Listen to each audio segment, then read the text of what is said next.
It is the veterans, not the reporters, who give us the freedom of the press. It is the veterans, not the poets, who give us the freedom of speech. It is the veterans, not the political organizers, who give us the freedom to assemble. It is the veterans, not the lawyers, who give us the freedom to a fair trial. It is the veterans, not the politicians, who give us the freedom to vote. It is the veterans, not the preachers, who give us the freedom to worship publicly. So on behalf of St. Luke's Episcopal School and a grateful nation, thank you.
Raise your right hand and repeat after me. I state your name. Do solemnly swear. To support and defend. The Constitution of the United States. Against all enemies. Foreign and domestic. And to bear true faith. And allegiance to the same. That I will obey. The orders of. The President of the United States. And the orders of. Those officers. Appointed over me. According to regulations. And the Uniform Code of Military Justice. So help me God.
We celebrate Veterans Day on the anniversary of the armistice that ended World War I. The armistice that began on the 11th hour of the 11th day of the 11th month. The timing of this holiday is quite deliberate in terms of historical fact. But somehow it always seems quite fitting to me that this day comes deep in autumn, when the colors are muted and the days seem to invite contemplation. It is, in a way, an odd thing to honor those who died in defense of our country, in defense of us, in wars far away. The imagination plays a trick. We see these soldiers in our mind as old and wise, but most of them were boys when they died, and they gave up two lives, the one they were living and the one they would have lived. When they died, they gave up their chance to be husbands and fathers and grandfathers. They gave up their chance to be revered old men. They gave up everything for our country, for us. And all we can do is remember. I will not fail thee, nor forsake thee. In memory of those who gave the last full measure of devotion, may our efforts to achieve lasting peace gain strength. Let us make a vow to our dead. Let us show them by our actions that we understand what they died for. Strengthened by their courage, heartened by their value, and borne by their memory, let us continue to stand for the ideals for which they lived and died.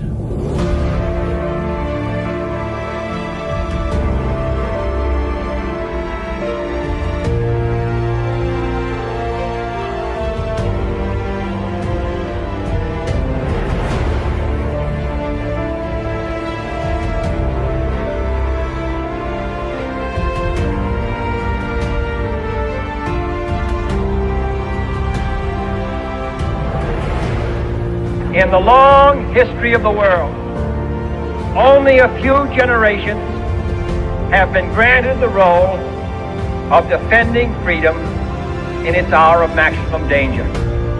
I do not shrink from this responsibility. I welcome it.